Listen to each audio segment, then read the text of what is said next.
In this video, I'm going to walk you through 10 top tips I've gotten from the second half of the day at Dallas Market Center. I met 3 brands there of varying sizes. Most were very successful already on Faire, doing 200K plus. So if you're in that bracket, this guidance is for you. We sat down with a business that was doing home goods, another in gifting and kind of the alcohol space, and then another that was focused in, laundry, scented products, etc. And even though they're widely different product businesses, the guidance really would apply to most of them. And I want to kind of give you some background on each business and then walk through those top tips. So let's start with the home decor business. With this business, we had kind of 3 top tips that I wanted to cover. We had the power of video, the importance of that, the use of AI, and then MOQs. So let's start with the power of video. What I see time and time again with brands is they're not making use of it.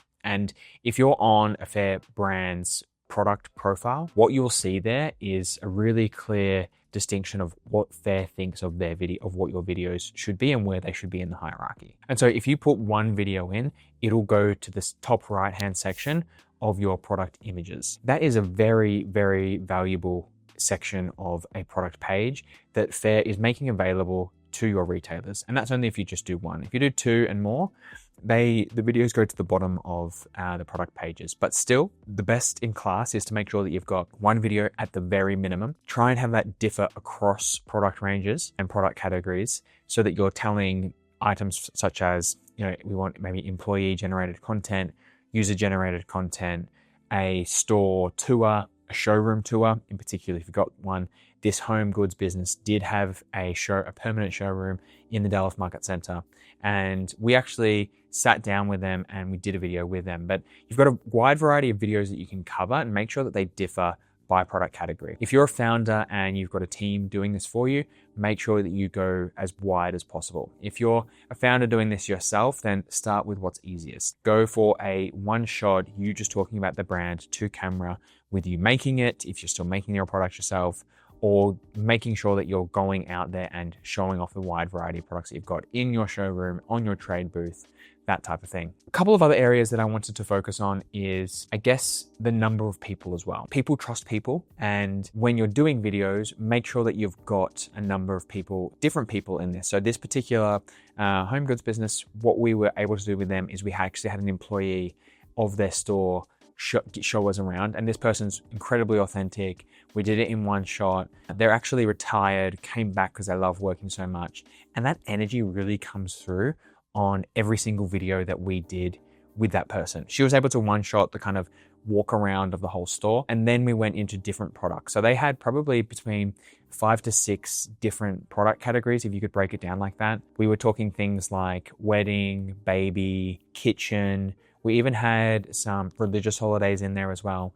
And these are quite varied different products. And the stores and retailers that they were selling to, we made sure that we were focusing on that store and retailer in that individual video. I'm not saying going crazy, but just as you would change how you talk to a retailer when they come to you, once you determine what type of business they are, you should be doing the same on your videos. So don't overthink it. But if you've got a kitchen business coming in, don't focus too much on gifting. Although gifting is a little bit important, it's not the most important thing.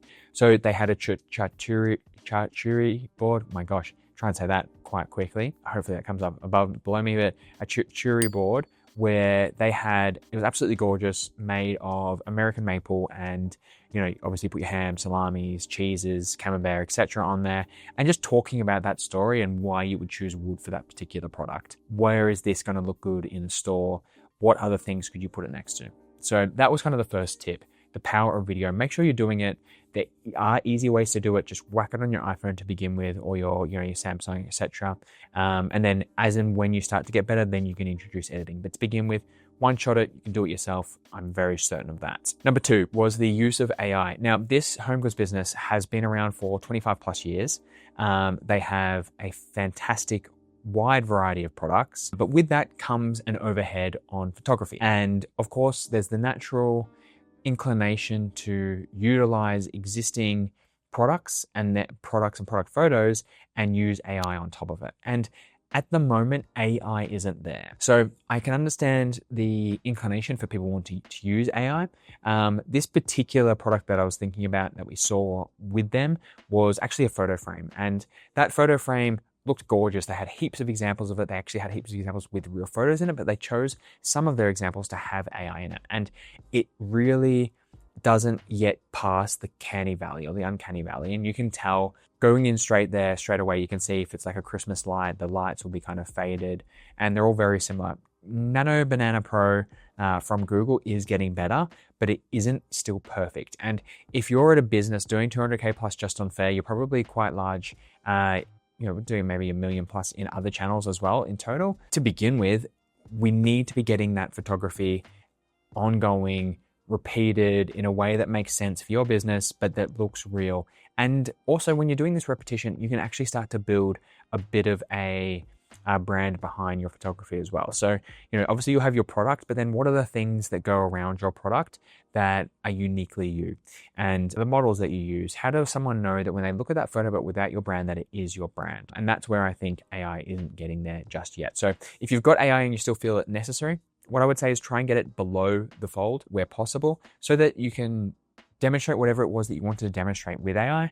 But if you've got any other lifestyle images, then please do use that. The third idea is around minimum order quantities that we talked about. So this home goods business has a very large minimum order quantity in a Faire setting, and direct to retail or your wholesale business that's done manually or through your store, it's wise to have a larger MOQ there. I can totally understand that. But Faire is the platform for independent retailers, and you want to be available for those independent retailers. So what does that mean for them? The number one button that you can influence on a Faire retailer's page is no brand minimum. That's not $1 brand minimum, it's no brand minimum.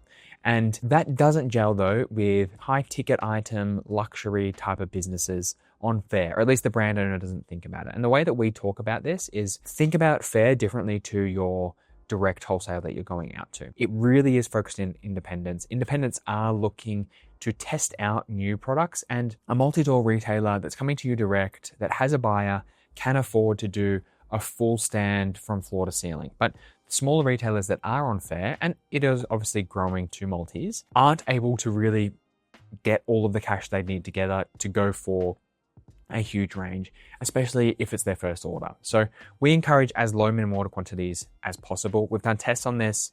0 minimum order quantity is the best. We've done 1 week on, 1 week off. We've done it on different clients on and off, and we always recommend 0 minimum order quantity. There's only a couple businesses that we wouldn't. Jewelry is one of them, in particular around their case packs. You want to be selling case packs of 2s so that if you are selling one, especially lower cost jewelry. There are a couple of others. Have a chat with us, guys, if you want to talk about that. Quick break here, guys. We are Candid founders. The reason why I do these videos is because I actually love working with businesses and helping them. But what we do is we give away the strategy and we sell the implementation. So if you need a bit of a hand, I'm not saying actually that you need it, but if you want a bit of a hand or you feel like you could do a better job on your business by giving Faire to the best people in the world, us at Candid founders, to go after, then please do have a chat with us. We start at $2,000 a month for our packages, and most of our clients are actually on that. I don't scale it based on price or based on sales. I scale it based on the work that we've done. I put my money where my mouth is, and we do 30-day rolling contracts. And that's because I don't want any business to feel like they have to work with us just because they're in a locked-in contract. And the only reason I really kind of keep it to 30 days is because I plan in my work for my team on those incoming 30 days. And so if any time it's not working, we shake hands. Andy, thank you so much for all the great work.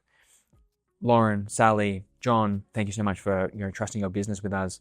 Absolutely no hard feelings. We share with you everything that we've done on the business so that you know exactly what it is. We also share all of our content, not just in the Faire platform, but we give you access so that you can use it across all of your platforms. That's my promise to you. We work as hard as we possibly can. We're the best in the world at this.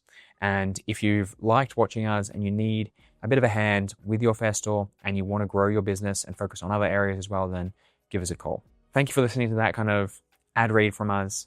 Let's talk about the next business. Tip number 4 through 7 is a business that is focused in gifting in particular, I think. They were previously in kitchen, but they're now in gifting. I don't want to belabor too much on the minimum order quantity points, but this came up again. It actually came up in our last business as well that we're speaking about, but minimum order quantities. So this particular business had a relatively lower cost item.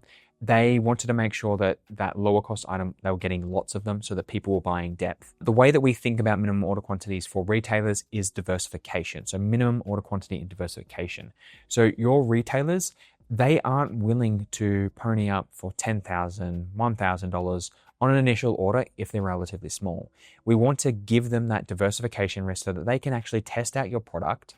And you as a brand owner should be confident and comfortable enough in your brand that when you give someone a small amount of your products, that they're going to sell lots of them. The way that we think about those tiny orders as well as they come in, that it's basically paid sampling. And it's going to happen, no doubt. There will be smaller orders. They will frustrate you. They frustrate every brand owner that we work with. But when you rally it up, you tally it up, and you get to, the sum over the month, over the weeks, you will be selling more. So we did this on a home goods business in particular. We doubled the number of unique buyers per week. We doubled their amount of sales. We only saw a 10% decrease in average order value. Was that worth it? Absolutely. 2 times revenue with only a 10% reduction in AOV. I would take that on any of my channels. So we recommend minimum order quantities of 0. I said it before in the last client, but it was also interesting to see that it came up straight away with this client. The other area is, again, back to videos, but in particular on explainer videos. So explainer videos is tip number 5. Make sure that if you have a product that has multiple parts, has a process that it needs to be used, that if it was in a retailer and you had a store associate and they needed to know what that product was, make sure that there is a video showing off how you use it. Whether that's some type of stopper, a peg, what have you. How does the peg open up? How does it close? It might be straightforward, but if it's a relatively unique design, it has potential on Faire, more than, say, a straightforward design, but people will be questioning you. So make sure you've got those explainer videos. That's tip number 5. Tip number 6 is all about product category swapping. And what do I mean by that? So Faire at the moment does a very good job of owning product categories. And that's why we try to create product category winning businesses. It is very hard for one store to own and win multiple product categories. And the reason why on that is because at the moment, Faire basically identifies your store as a particular type of store, whether that's home decor, bags, fashion, etc., jewelry. And what we've seen is, we spoke about this business. So we actually had a business that started in home decor. They went into jewelry and then they went into bags. And whilst they did have that product SKU and range expansion, which we always do talk about as driving serious amounts of business, especially on Faire. And when you add more SKUs, you don't dilute your sales across more SKUs. You actually increase the amount of sales you have per SKU. So it's actually really additive and benefit, except for if you're widely changing the product range. So that's where we don't recommend it. So consider, if you're going into a wider range of products, try and keep them within your niche. If you have to go and expand, then think about setting up a separate store. So the final tip for this particular brand is tip number 7 is case packs. So this particular business was selling cases of one. They were selling cases of one, but packs of 2. So each pack would have 2 of their individual products in it, and they were selling ones of those. What we actually did to change that was we wanted the consumer that is purchasing from the retailer to just grab a whole bunch. When you grab a whole bunch, you can try different ones. And so maybe you've got one for this, one for that. You like the pink, you like the black, different colors, different sayings, different graphics. And you grab each individual one of those as a retail consumer in a retailer's business. And what we made that change there is we just simply swapped that around, in that we didn't sell packs of 2. We sold packs of 1, but we forced retailers to buy 2 of each.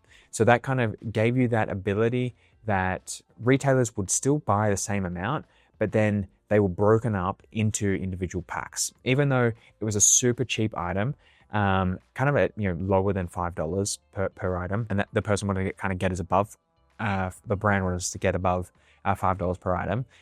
Retailers really resonated with this. They whacked the product at the counter, super easy to just add on at the purchase of the tills and kind of move from there. So that was a pretty easy one from there. So those kind of 4 tips for this particular business. We had MOQs, explainer videos, product category swapping, and case packs. Amazing business. Again, very glad that we can help them and support them. It's interesting to see how they grow as well.